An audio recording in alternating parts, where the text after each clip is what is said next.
वंदे मातरम कर्मचारी साथियों, जैसे कि आपको पता है आज जनवरी माह की 23 तारीख हो चुकी है और जनवरी 2025 माह के सैलरी बिल है वो प्रोसेस हो चुके हैं। अब आपको सबसे पहला काम जो इम्पोर्टेंट काम करना है कि आपको बिल चेक करने हैं, क्योंकि इस बार बिल में कुछ विशेष बातें हैं जो आपको ध्यान रखनी जरूरी है। अगर आप उसको ध्यान नहीं रखेंगे तो आपके कई तरह की समस्या हो सकती है, जिसमें जैसे एक तो सबसे इम्पोर्टेंट काम आपको जो करना है, हितकारी निधि खास करके जो शिक्षा विभाग के कर्मचारी थे उनकी हितकारी निधि की कटौती आपको चेक करनी है। इसके अलावा इनकम टैक्स से संबंधित बहुत इंपॉर्टेंट बात मैं आपको बताऊंगा कि वो आपको चेक करनी है। और आप डीडीओ लेवल पे, पर्सनल लेवल पे दो तरीके से चेक कर सकते हैं कि आपकी जनवरी माह की जो सैलरी बन रही है या बन गई है उसमें कौन कौन सी डिडक्शन हो रही है और कौन सी अगर मान लो नहीं करनी थी और हो गई है तो आप उसको कैसे करेंगे। तो सबसे पहले तो बात करेंगे, जैसे आप FMS 3.0 पे जाकर के इस तरह से लॉगिन करेंगे और यहाँ एम्प्लॉय मैनेजमेंट में जाएंगे, डीडीओ लॉगिन में जाकर के। अब उसके बाद में आपको सबसे पहला काम जो करना है कि वो आपको बिल स्टेटस में जाकर के चेक करना है कि आपकी बिल एलोकेट हुए या नहीं हुए। अब ज़्यादातर साथियों के बिल एलोकेट हो चुके होंगे, फिर भी अगर नहीं हुए तो आपको आज इंतजार करना है, लगभग हो जाएंगे। अब यहाँ से जैसे बिल्स में जाएंगे, यहाँ बिल्स पे क्लिक करेंगे तो नीचे सैलरी बिल, DA बिल वगैरह सब है। इसके नीचे एक ऑप्शन है बिल स्टेटस। अब आपको बिल स्टेटस पे क्लिक करना है। तो इस बिल स्टेटस पर क्लिक करने के बाद यहाँ जरूर डेट ध्यान रखें कि 1/1/2025 ये डिफ़ॉल्ट आ रहा है, से 23/1/2025 यानी आज तक की तारीख आ रही है। और कल रात तक मैंने चेक की थी, बिल एलोकेट नहीं हुए थे 22 तारीख तक, लेकिन अब सुबह जैसे मैं देख रहा हूँ 23 तारीख को ये बिल है वो सारे एलोकेट हो चुके हैं। अब आपके यहाँ जितने भी ग्रुप है, अब जिसके मान लो इसको मैं थोड़ा सा मैक्सिमम कर लेता हूँ, तो जैसे हमारे 6 ग्रुप है तो 6 ग्रुप के बिल है वो एलोकेट हो चुके हैं। और यहाँ जो स्टेटस आ रहा है कि bill not forward to treasury, bill not forward to treasury, ये जो 6 बिल है ये नॉट फॉरवर्ड टू ट्रेजरी। ये 7वां जो बिल है ये वाउचर जनरेटेड, यानी कोई पहले का बिल है जिनकी सैलरी बकाया थी। तो ये 6 बिल जो बनने थे 6 के 6 बन चुके हैं और bill not forward to treasury इनका स्टेटस आ रहा है। अब आपको प्रत्येक बिल को इसकी रिपोर्ट्स डाउनलोड करके आपको चेक करना है। सबसे इंपॉर्टेंट काम जो करना है, आप जैसे मैं यहाँ से एक रिपोर्ट चेक कर रहा हूँ, यहाँ से जैसे आप इस पर क्लिक करेंगे तो ये रिपोर्ट आपके सामने इस तरीके से यहाँ डाउनलोड हो जाएगी।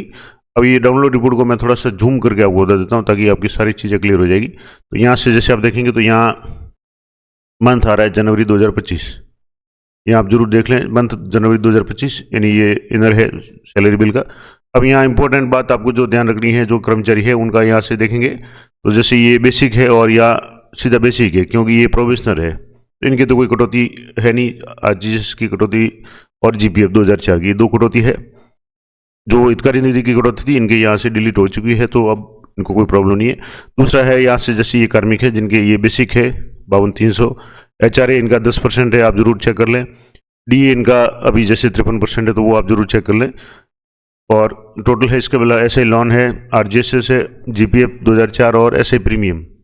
अब एक इम्पॉर्टेंट बात आपको जो ध्यान रखनी है, एक तो हितकारी निधि की कटौती जैसे यहाँ भी है, इनका भी बेसिक वगैरह है। इनकम टैक्स की कटौती है, किसी के नहीं है किसी के है। तो जैसा भी कर्मचारी ने अपना गणना पत्र DDO को दिया है उसमें उन्होंने मेंशन कर रखा है कि उनका टैक्स है वो जनवरी तक काटना है, दिसंबर तक काटना है या फरवरी तक।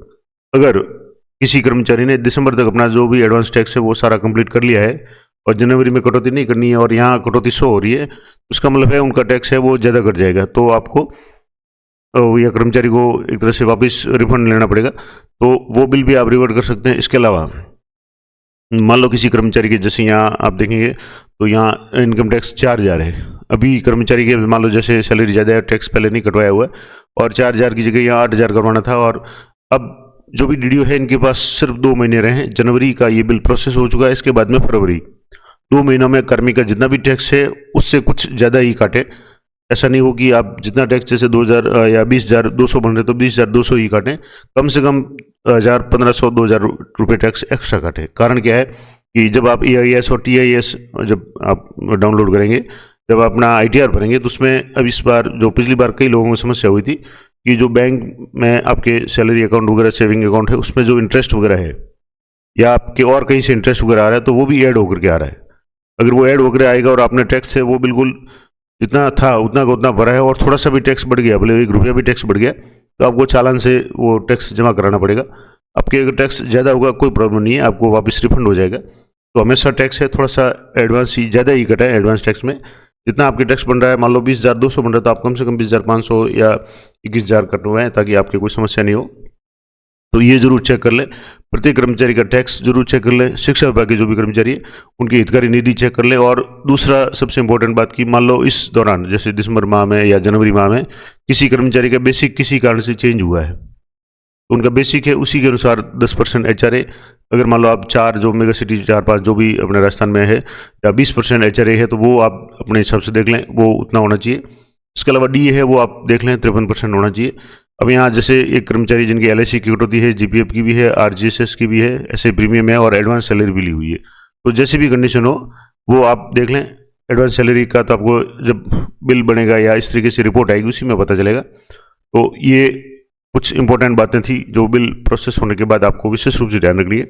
अब ये तो होगी DDO लेवल की बात कि DDO लेवल पे आप किस तरीके से ये चेक करेंगे, और इसी पे अगर आपके मान लो किसी कार्मिक की कुछ भी गड़बड़ है, और कभी लोगों की गड़बड़ है, जैसे कई लोगों के टैक्स है वो डिडक्ट नहीं हुआ है, और आगे जैसे अभी यहाँ इन कर्मचारी के 15,000 टैक्स है, अब मान लो अगले महीने में ये 15,000 इस महीने में नहीं कटे, तो अगले महीने में भी 15,000 है और 15 30,000 एक साथ कटौती हो जाएगी। तो ऐसी स्थिति में आप बिल को अगर डिलीट करना चाहें तो डिलीट भी कर सकते हैं, वो सामान्य सा प्रोसेस है, मैं आपको बता भी दूंगा कैसे आपको डिलीट करना है। इसके अलावा अगर मान लो आप चेक करना चाहें कि आपका जो सैलरी बनी है, अब सभी के पास तो DDO के ID पासवर्ड होते नहीं और किसी को दे भी नहीं सकते, तो अगर आप पर्सनल लॉगिन में जाकर के भी चेक करेंगे तो भी आपको सैलरी अपनी दिख जाएगी, जिसमें आपके डिडक्शन और अलाउंस दोनों दिख जाएंगे।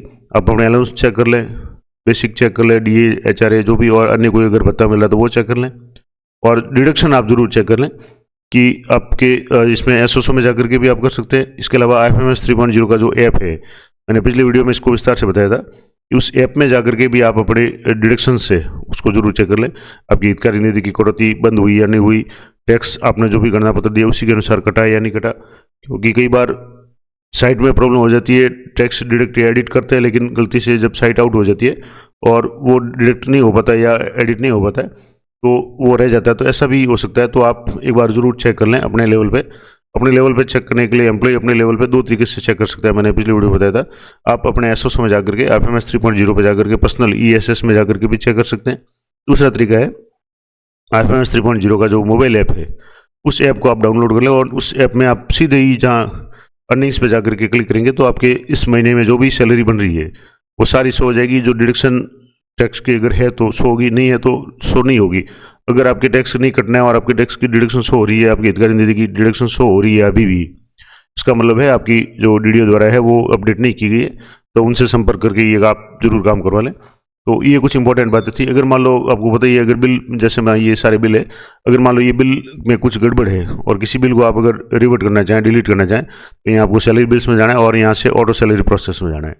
यहाँ ऑटो सैलरी प्रोसेस में आप जैसे जाएंगे, यहाँ ऑटो सैलरी प्रोसेस पे आपको क्लिक करना है।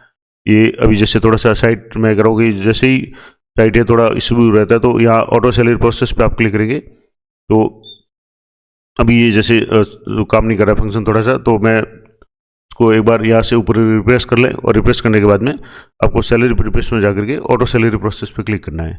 अब यहाँ जैसे आप क्लिक करेंगे तो आपके जो भी अभी जैसे ये थोड़ा इशू रहता है साइट में, तो ये वापस ये जैसे साइट इस तरीके से होगी, तो आप बिल जो ऑटो सैलरी बिल प्रोसेस में जाकर के आप जब बिल नंबर पे क्लिक करेंगे तब आपको उसको एडिट करने का, डिलीट करने का, उसकी रिपोर्ट डाउनलोड करने का सारे ऑप्शन मिल जाएंगे, तो वो आप जरूर करके देख सकते हैं। तो यहाँ से जैसे अभी थोड़ा सा ये इंटरनेट वाला इशू हो गया, तो कोई बात नहीं, मैंने आपको पूरा प्रोसेस बता दिया, किन किन बातों का आपको विशेष ध्यान रखना है, ये थी महत्वपूर्ण बात। इसके अलावा मैंने कुछ दिन पहले ही वीडियो इसके बारे में विस्तार से बना रखा है, तो आशा करता हूँ ये जानकारी आपके लिए हुई रहेगी। अगर आपके बिल में कुछ भी गड़बड़ है तो आप तुरंत अपने DDO साहब से संपर्क कर लें, अभी बहुत सा समय है। बिल को आराम से आप डिलीट करके दोबारा अगर जनरेट करेंगे तो 1 तारीख से पहले आराम से आपके हो जाएगा, कोई इशू नहीं होगा।